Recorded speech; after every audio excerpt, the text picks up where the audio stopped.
I know you're UK, but still.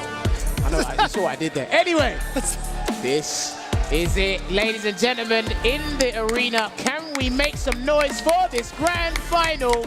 Uma going up against Chris Wong. Their hearts are probably racing. This is a bone-breaking, blood-pumping matchup. It is going to be insane. Now, for those of you who are unfamiliar with the rules, Uma is in winner's side. All he needs to do is win 3 games, and he is crowned your Street Fighter 6 Capcom Cup X champion. Chris Wong has to do a little bit more work, a little bit more of a strenuous task.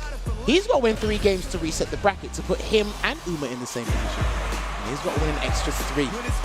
Uma can use the first set to download, collect the necessary information. Hopefully his RAM and his processing speed are good enough in that mental computer of his. You could say the same for Chris Wong. I feel like in the longer set, with a Luke, the more dangerous he becomes.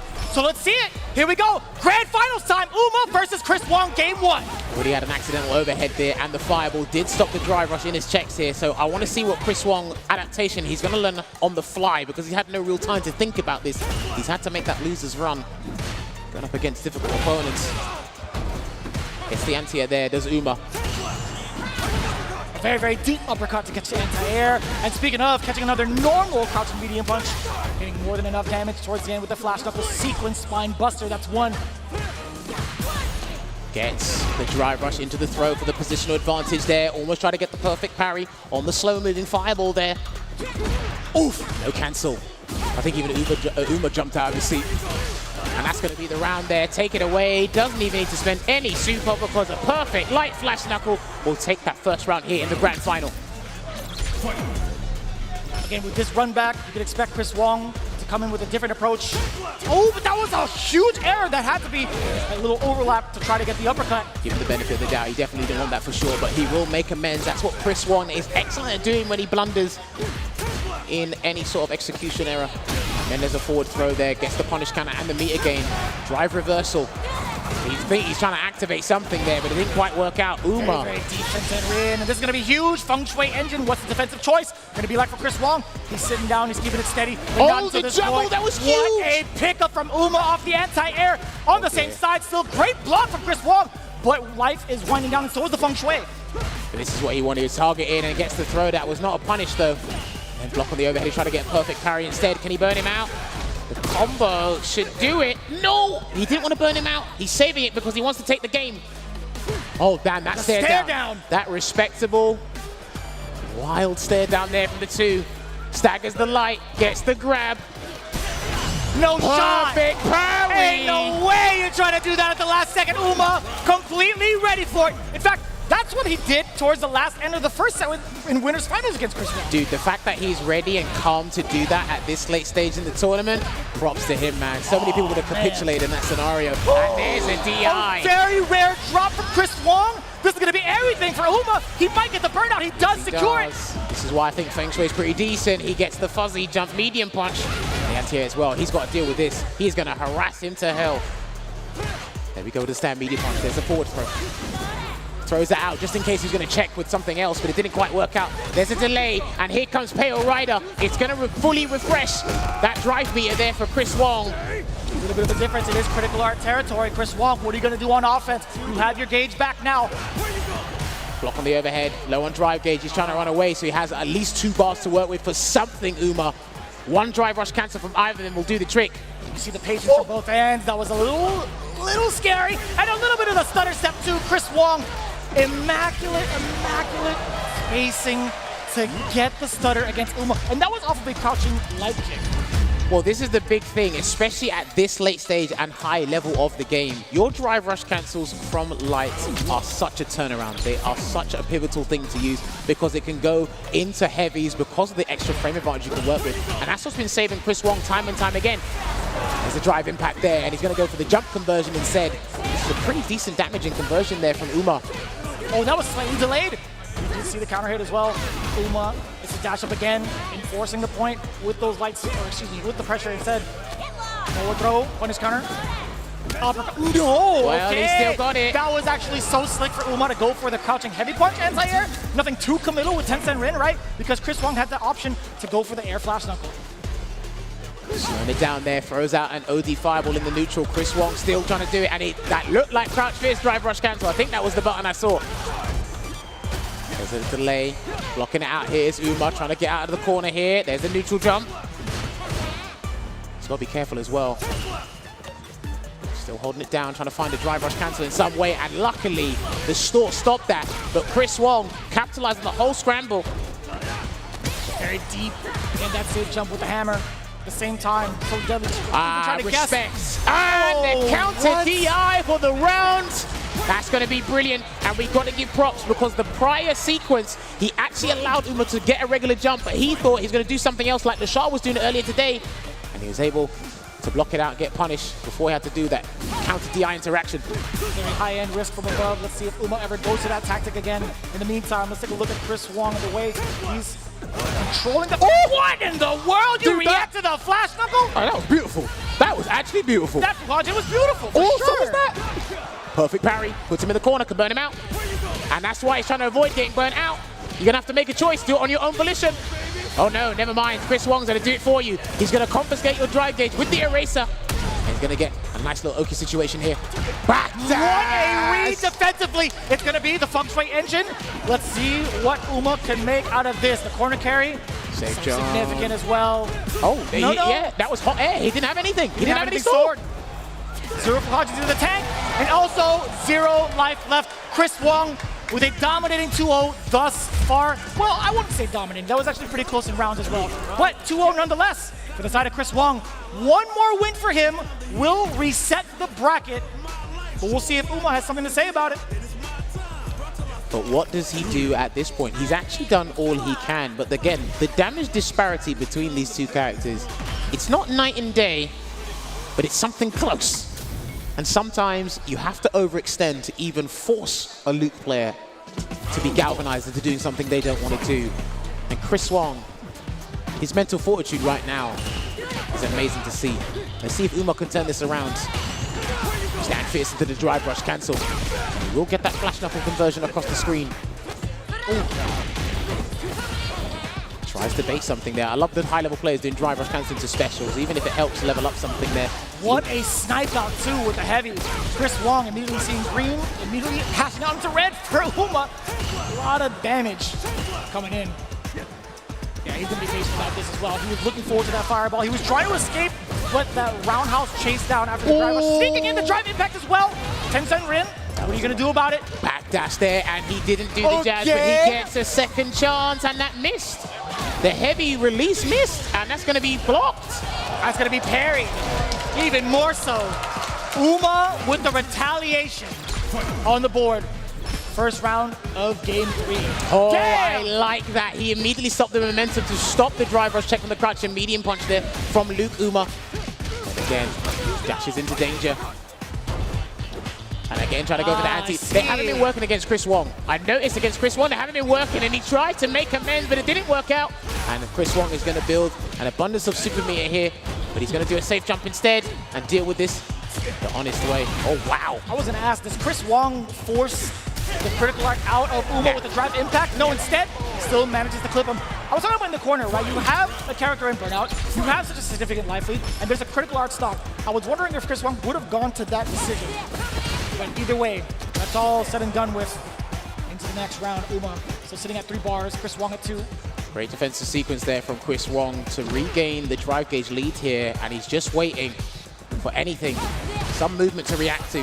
Rotic again, almost got the drive rush light punch there, didn't quite work out. I see Men RD do that a fair bit. He was talking about that earlier in the hotel. Excellent anti-air. Got him. But even more so, excellent reactions against the drive rush medium punch coming in from Uma. That's not what he wanted. I'm not sure if that could have been punished by a light attack. But anyway, he went to the well either way. Chris Wong making sure it hurts the next time around. Dear. Speaking of making it hurt, it's getting a bit scrambly. He's going to get punished, and he's going to be burnt out here. So his drive gauge will be suspended. Are the nerves playing a factor against Uma? Let's see if he's going to use a super to get out of there. Chris Wong's going to do death by 1,000 cuts. He will threaten that stun. It is a low-hanging fruit. Waits That's there. it! The Spine Buster! Ladies and gentlemen, we are going to a reset. Chris Wong resetting it in emphatic fashion, 3-0 against Uma. What are you gonna do now?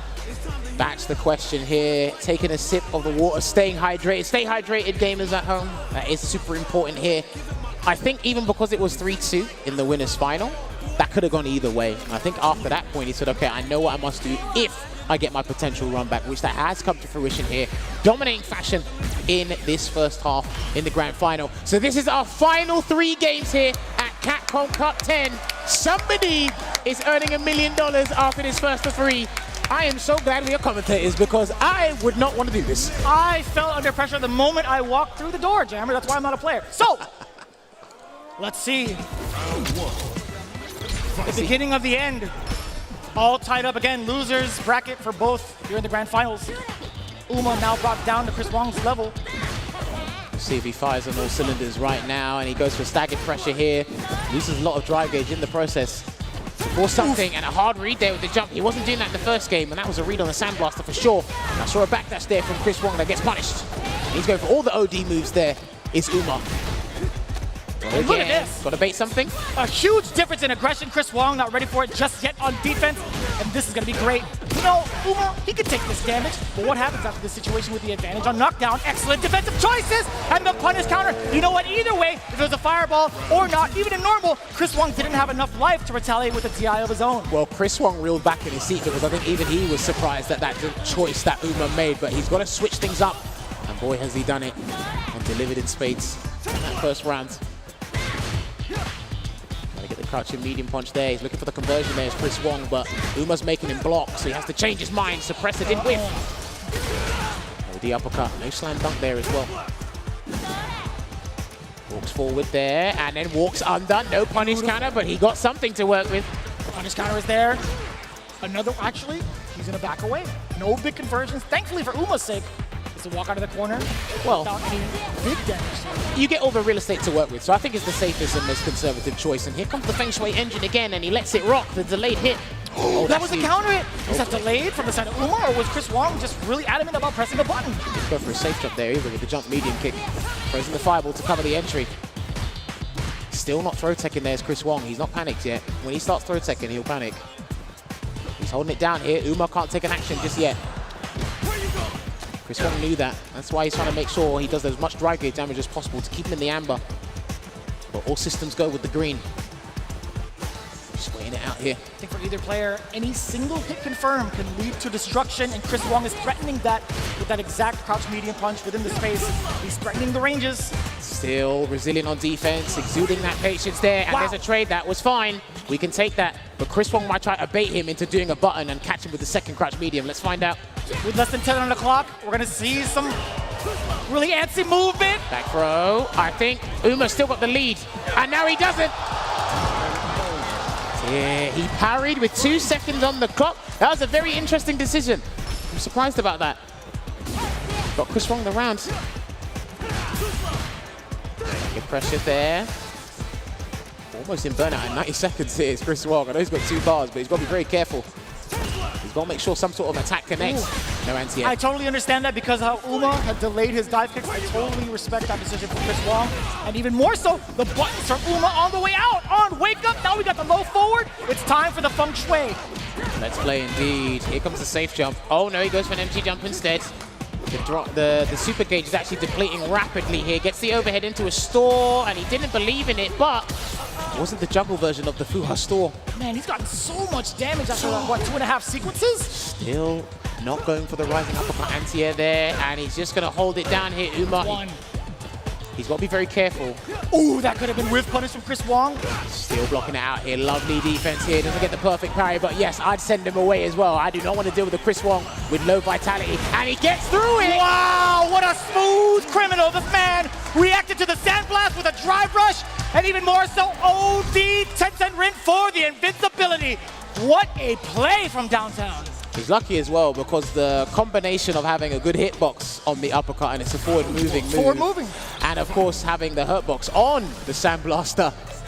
It worked out for Uma there. 1-0 in this grand final reset. I thought we were actually going to see 4 games from the bounce from Chris Wong. No lie. And roundhouse there, safe on block. Away again, hits him with the forward fist. He might have to utilize that a little bit more in the neutral to kind of get Chris Wong to think about different buttons to use.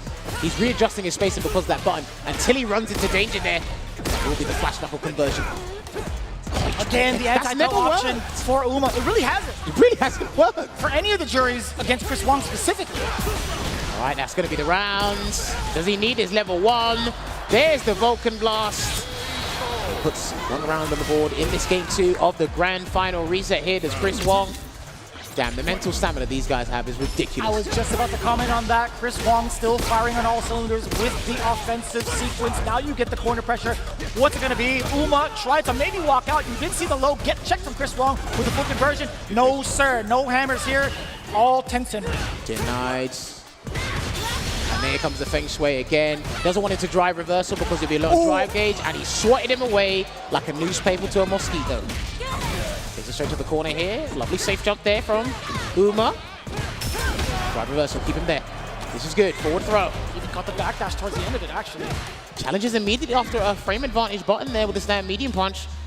Look at the spacing, yeah. Right under the timer, right? That's the sweet spot for a lot of the players to check the defensive maneuvers from the person in the corner. But the jump, oh he puts himself in there now. Man, the bravery after that. Walk up, stand, jab. What? Oh, a tick throw. Dude, that connected. It did connect. Crazy late there with the active frames of the stand like it. One hit from Chris Wong should do the trick, but Uma gets the hit first and he takes the round. And that was actually rather sneaky, right? After the stand jab, it was Chris Wong's turn to press a button, but I just don't even know what button it was. Or maybe it was too late because that standing medium punch shouldn't have clipped him as a frame track. True. Moving on to the next round here. Drive reversal on a sandblaster. Interesting. I guess he wants to space and store up as much as possible before he goes right back in. Drive rush in there. Wow, that was sneaky. That was so early. Well, these guys have actually been catching each other off guard a little bit with the really close drive rushes into mediums or lights. He tried to do it there, Uma. Charges up. I wonder if he tried to trick him into doing something. Not sure, but he gets a punish counter throw anyway. We're going to see a Feng Shui engine soon. And he baits him with the store. Yeah, he baits him with the store. That's huge. And he's going to do the Feng Shui engine. And it looks like, all right, he's going to go for a different conversion here instead. Let's see what tricks he got. I know there's a stylist. What a throw tech. That could have been it. He's still in dangerous territories. No overhead, please. No, he's not going to do it. It won't kill either. Chris Wong, he's trying to perfect carry something to turn something around. But maybe if he can get in range of a throw and grab and be sneaky, but he can. Forward throw. Man, the slow and daunting approach. Oh, no! And there was too far from that exchange and the pushback. Chris Wong thought he could get the punish off of a -8 situation. It was too far. I have to give credit to some of these players because they're doing certain projectiles or certain attacks from a very range where drive reversal, remember, there's still pushback on it, right? So even then, tried to punish, didn't get it. And the guys are ready immediately to try and get the button there. Spacing traps are very dangerous in fighting games these days. It's 2-0 to Uma in the reset here. God. Is the download complete? Will he have enough in the tank mentally to secure the $1 million, or will Chris Wong have the answer? Already aggressive, he dashed up at Uma's face with 0 reaction, actually, and Chris Wong not finding the opening just yet. He's been facing off against a brick wall thus far. If I was him, I'd go bonkers this set. Who? Uma. I agree. He's got one game to play around with, but again, $1 million on the line, and he's trying, again, he's being a little bit more aggro with his choices. That is a little bonkers, and we'll definitely accept that. Run away, gets the air reset. Good awareness. I love the presence of mind to jump in certain sequences. Oh, okay. Gets the uppercut here, cancels into the level 1 to counter the tension DI. is building, ladies and gentlemen. Uma is about a strike and a half away from taking the first round. And yes, sir, we are going to get that stun. No, that was a crush. Okay. It was a crush, I'm sorry. Excuse me. Oh, and it finally worked! He got the one time he just said, forget the jumping medium punch. I'm going straight to the only dive kick. He knew what risks were applied, and he takes it there, and he is on Capcom Cut 10 point. The crowd is cheering for him right now. Let's see if he has it. That's a counter hit. Sweep and not punished. Chris Wong sweating. Sweating indeed, sweating buckets when he gets the conversion into the flash knuckle. Chase him down for some Oki here. I wouldn't be surprised if we see an uppercut from Uma soon to even risk it, but hey, I think he knows what position he's in. Breaks him down, jumps away, and then gets grabbed for his troubles. Chris Wong with a hefty amount of life to take certain risks, but yeah, again. Speaking of risks, Uma was trying to bait out something, but guess what? Chris Wong was still within range to get the big damage conversion, burning himself out. He's been doing the Fu Has Thought after the drive rush on several different ranges, but I think Chris Wong's clocked onto where he's doing it from up close. Far away is a little bit different. definitely identifying things as we go along. Whiff punish there with the forward hard punch. And it's so difficult to whiff punish that because of the startup and the spacing that he needs to Oh, okay. Splurged a bit too much meat and he will get punished for his troubles here, Uma. And it will be a level 3. And this is what's very good in the game. If somebody doesn't make use of their 2 bars they spent, you punish it and take as much drive gauge away as possible. Let's see what the choice is from Uma. Perfect carry! Takes away! Look at the setup for the Feng Shui engine! The corner carry is going to be so significant, and so is the burnout! He's got no resources, so he's going to play with the stun. He's going to set him up for a stun scenario. Let's see what he does. This full conversion. This is the game. He's done. I think he's done. That's it. It will be the stun. He's going to store up. He's going to finish the combo. And ladies and gentlemen, $1 million is going to be awarded to Uma. Nobody had him on the cards to take the cup. He's represented with Juri. He's represented Taiwan. And he will be your first $1 million champion for Street Fighter 6 here at Capcom Cup 10. Immaculate from start to finish, making waves outside of the pools in the group stage, making his name known amongst the crowd. Ladies and gentlemen, your Capcom Cup 10 champion, Uma, one more time. Ladies and gentlemen, it's been a long time coming. From the beginning, Street Fighter has been building up to this moment, and now we have our Capcom Cup 10 champion, Uma!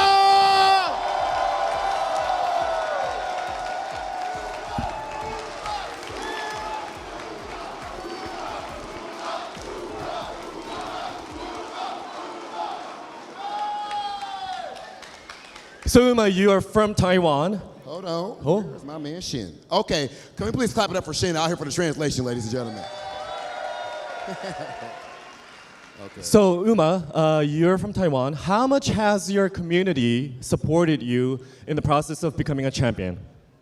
你是从台湾的，然后那个 community 怎样支持你拿到冠军的？台湾的 community。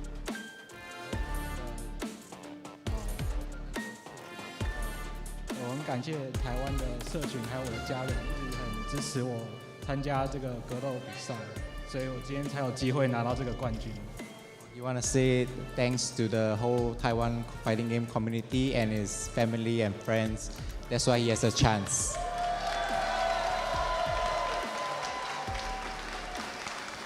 Uma, there was a whole lot of talk about who belongs to be at Capcom Cup.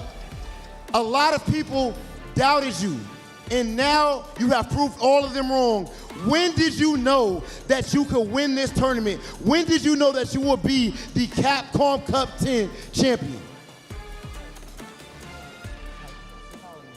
有这个本事可以赢到这个卡布 K 冠军，你在这个什么时候发现了你有这个潜质？就是他公布奖金有100万的时候，我就知道这个冠军我拿定了。